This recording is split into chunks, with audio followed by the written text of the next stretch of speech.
Hello out there in YouTube land. Jim Slider here from Jim and Sarah's RV Adventures. Hey, this is the other video that I wanted to add into the collection of tips and tricks while you're out on gate guarding. As you can see, since the last time, I've had a few hairs cut. It was getting too long. So, just had to find the time, that's all. Anyway, so little tips and tricks and different things. Anybody can send me more that they might have that I can add into a video. That would be great. You know, we all got different things that we do and things like that. I hear a lot of people go out and they say, yeah, but you got to run to the store and whatnot. And you're always, somebody's got to stay up and it's 30 or 40 miles to go to the store. When, when we move out to the patch, right now we're at a RV park, but when we move out to the patch, I have a freezer, a small 5.6 cubic foot freezer, because we all know no matter what unit you got, even the residential ones, you could always use more freezer space because you can do so much with the frozen foods and storing stuff. Keeps for a lot longer. So while you're in town, you can stock up on things like the roasts. Get a big pork tenderloin, cut it in half, cut that half in half, and now you've got yourself a little pork roast. The other half, cut it into pieces about yay thick. Now you got some nice thick pork chops, center cut, no bone in. Boom. You pay what, $1.09, $1.29 for that big pork tenderloin, and you've got at least 5, 6 meals out of it. So it's worth it. But you need some place to keep all that stuff. So of course, we have a food saver. Greatest little invention ever. It vacuum seals everything. Takes all the air out, so it lasts longer. You're going to go ahead and cut your meats up, vacuum seal them in a bag, put them out there into the freezer. Now, yeah, but Jim, where am I going to carry a freezer in my RV? Unless you have the washer dryer unit, there's a perfect little spot right in there. Has its own dedicated electrical socket, so that you're not running, in case all of a sudden the freezer's running and you want to run the microwave and something else. Now you're popping fuses and everything else. It has its own dedicated circuit. So that's a good little cubby hole right there. You can always find a little bit of room to put in a small little freezer. I've actually carried mine in the back of my truck. You put it right behind the window cab. The RV itself has plenty of room to pivot around. It doesn't even come close to touching it or hitting it. And then you're like, yeah, but Jim, while we're driving, what are we going to do? You run an extension cord when you park at night. If you're boondocking, plug it into the generator. If you're not boondocking and you're at an RV park, just plug it into the RV or plug it right into the 110 outlet on the power post. You're only there for the night. Everything stays frozen. And unless you're going in and out of that freezer, guess what? Everything in that freezer will go 2 days easily if you don't open that freezer and introduce warm air to it. It's like a big block of ice. It takes forever to thaw out as long as it stays closed and insulated. So again, you're driving all day. It's no big deal. At night, you run the thing at night, run it off of the power post, or like I say, run it off your generator, whatever you're doing, and there you go. Now you've got a freezer in the back. Yeah, but yeah. So what you do is you empty it. I know this was a pain for me, but you empty it out. You lift the freezer out because they don't weigh nothing when they're empty. You lift the freezer out of the truck. You set it on a pallet right up underneath the nose of the fifth wheel.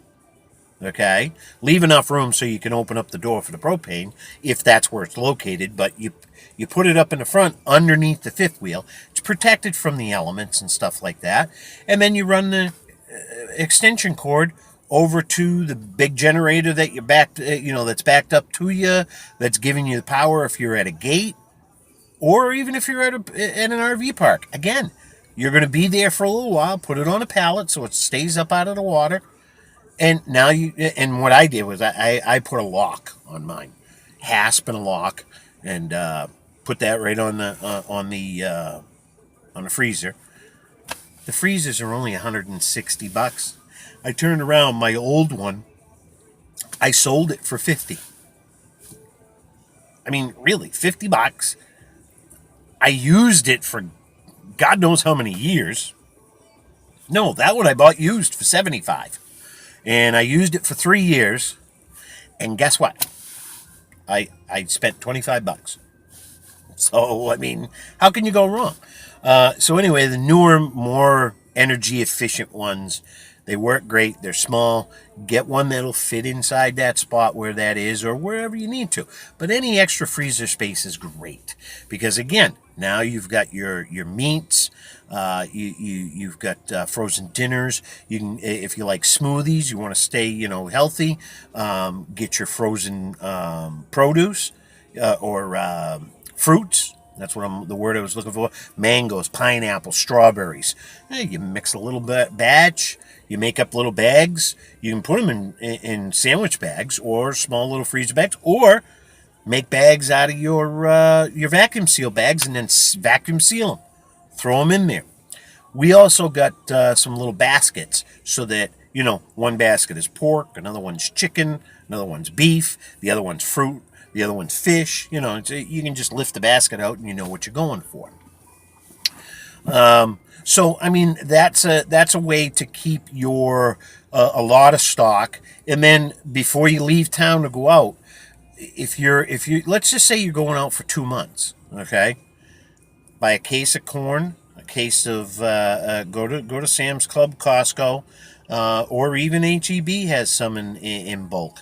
But buy a case of corn, case of green beans, case of whatever you want, peas, all those different things of canned vegetables. Okay, buy a case of beans. All right, everybody loves beans. You freeze your hot dogs. Thaw out some hot dogs, slice them up, put them in your beans. Boom, beanies and weenies.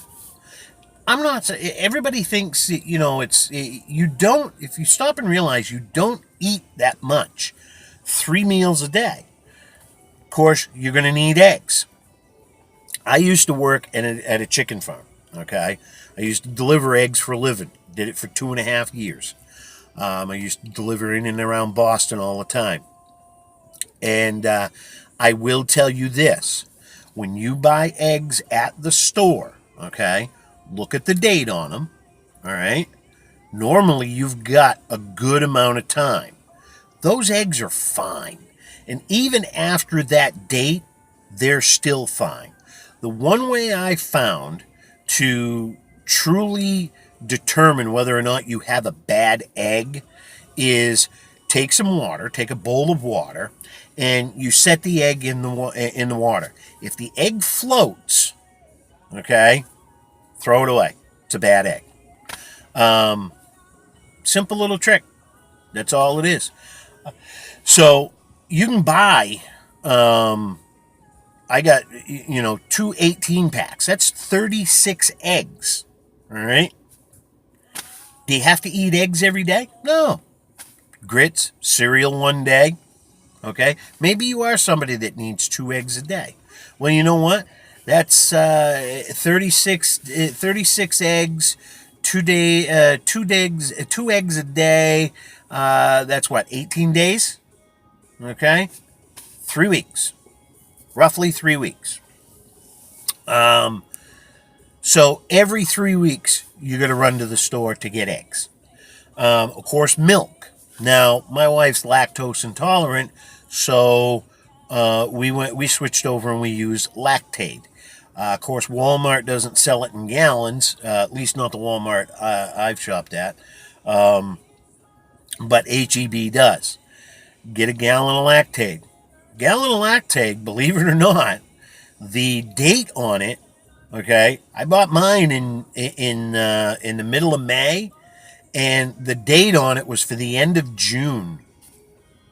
It's whole milk. The only thing they do is they take the lactose out of it. They process it and get rid of that, or whatever the chemical name is for the lactose.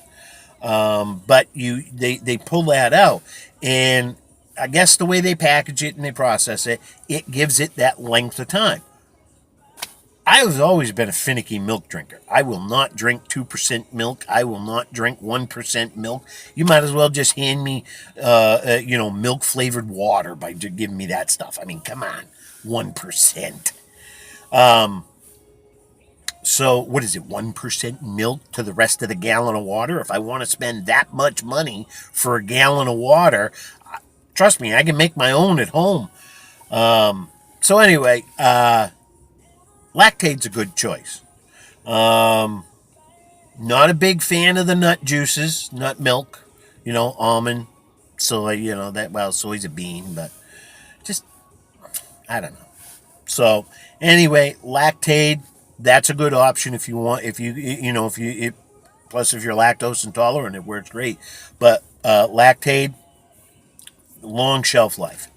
Now, so you've got your dry goods all stocked up. You got plenty of TP, paper towels, all that. And you're like, yeah, but where do we store all the stuff? Believe it or not, you can store a lot in totes. Buy some totes, store it down in your basement, label on the outside what you have. This is what my wife and I did for a long time. Sarah and I did this. We drove around. I had bathroom stuffs. I had kitchen stuffs. I had, cake mixes and all that kind of stuff. All this extra stuff. Of course, a lot of this stuff came from when we moved out of the house. We had a lot of stuff that was in the house that we'd collected over time. And it was all still good, so we're not going to throw it away. So we put it in totes and we took it with us. So we've been slowly using stuff like that. Still hasn't gone out of date. Some of it has. I mean, every once in a while you come across something. Ooh, 2014. That's 4 years old. What's a...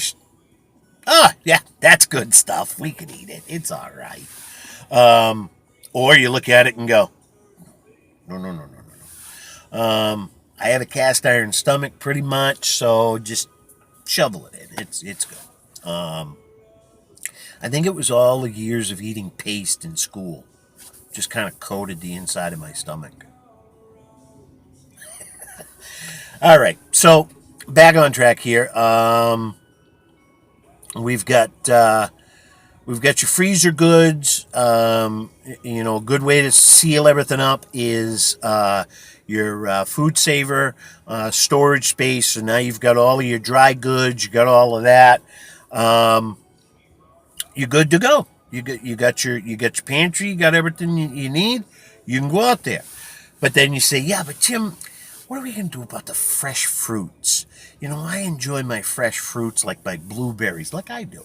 Strawberries. I like strawberries. Grapes. Ooh, nothing like fresh, crisp grapes, get them and they're snappy and yeah, they're good. Green table grapes. What about those things? Well, you can take a ride into town just to break up the monotony. So you got to drive. That's your choice. Or, like for milk, okay, just say I can't do Lactaid, I got to have my milk. Or eggs. And then, of course, bread. Because we all want to have bread. Make sandwiches, hot dog buns, whatever. You're with these guys in the field, okay? You see them every day. You get one of them and you say, hey, are you going into the store? When you go into town, are you going grocery shopping? No, but I can pick you up something. What do you need? Oh, that'd be great. If you could stop at the grocery store on the way out in the morning. I need a gallon of milk and 2 loaves of bread and maybe some strawberries. Sure, I can pick that up for you. Here's the money for it. I'll give you the money. And then Just here's an extra buck, a few bucks for gas. Problem solved. You never have to leave the RV. You never have to leave the gate. I can be out there for 2, 3 weeks, 4 weeks, 5 weeks, 6 weeks, 7 weeks. I can go all the way for 3 months. I can guarantee you I can go 3 months, and I'll only have to go maybe once a month to pick up a few things. That's it. And it gets you away from the gate. So every 3 months, once a month, maybe every couple of weeks. So my point is, you don't need to go every week. If you plan properly, you'll be all set. Again, tips and tricks: pick up in bulk canned foods, freezer, food saver. You know, buy them in bulk. Freeze a lot of your foods. You can get those dinners for two. Stock that freezer up. And then if you have to, if you're out there a lot longer, let's say your gate goes a lot longer and you went through all of that food, okay? You take a trip in, what, 3 months have gone by and you've gone all through all that food? You take a trip in, you buy a big bulk, you come back out. You're not wasting a lot of money on fuel. Now, that goes into the food aspect and being able to stay and saving money by not spending gas to run to the store all the time. And people that are worried about, oh my God, I'm not within 15 minutes of a store. I'm 30 minutes of a store. I'm going to freak out. Why? You don't need to go shopping that much. So anyway, ooh, here come the rains. Wow, socked in. Southeast Texas right now. It's Father's Day, and we're supposed to get a good 2 to 4 inches of rain. Well, as it's settling in here, I think we're going to get it. But anyway, so speaking of rain, now you're at a gate. You got guys driving in and whatnot, and it's raining out. Okay. Yeah, you got to go out. They say, supervisors say, we need you to get the license plate number, we get truck name, or company name, driver's name, and check his ID. And make sure he has his PPE equipment. Okay, sounds good. I'm going to see a lot of these guys regularly, I can tell. Okay? You also can talk to them when you see them. Hey, you're going to be... Yeah, we're going to be here for a couple of weeks. I'll be here every day. Perfect. Okay, sounds good.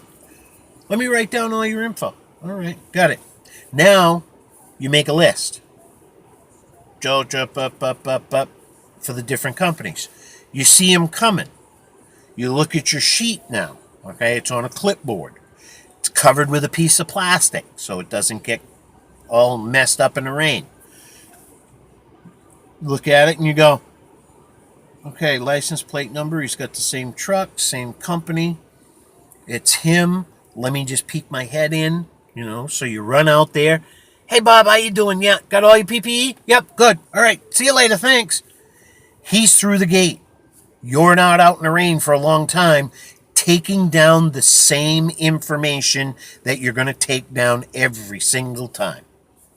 Saves you time. As long as you don't need extra information, you're good to go. You're going to see these guys.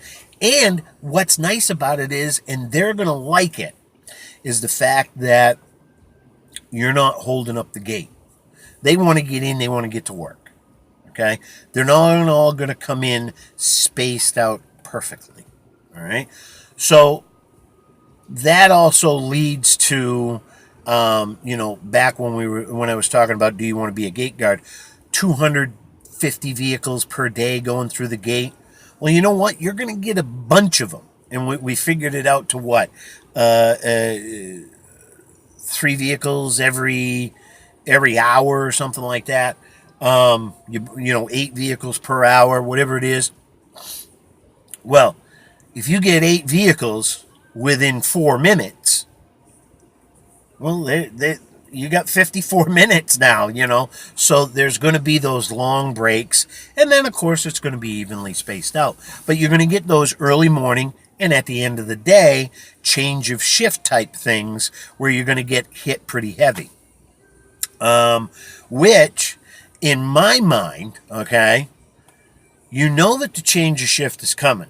If your partner, okay, isn't that busy, then they come out and they give you a hand.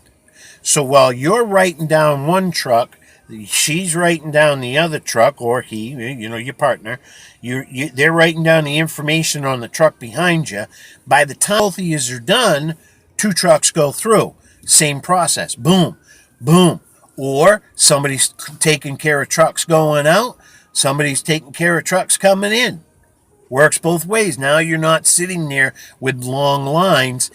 That makes these guys happy. They are ecstatic and they will do anything to help you out. Stop at the store. Again, this is how you make a report. So, with all those things being said, those are a couple of neat tricks that you can do. For food storage, make sure you're prepped and ready to go. Then, let's just say you're out there for a couple months. You come in, you take a couple of weeks off. Now you can go check out the area, rest up, and spend some of that money that you made. Okay? Simple as that. There's that's the part of the reason why we're out here.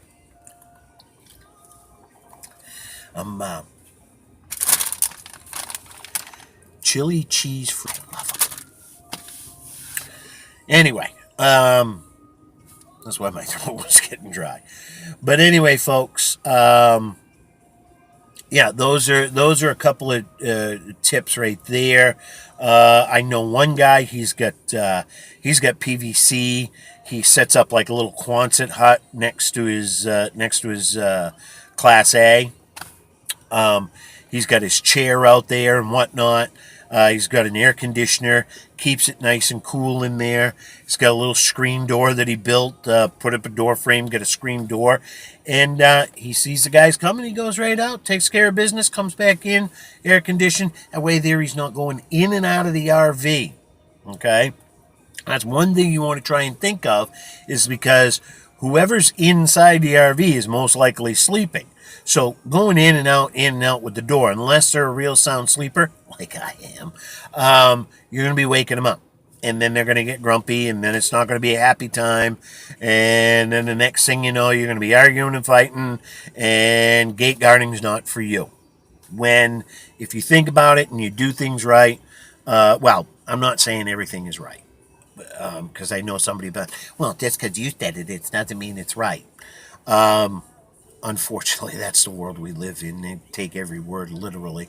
But what you want to do is think about, your partner. Try and make it as easy for them to sleep, so that when you're sleeping, they'll hopefully do the same thing.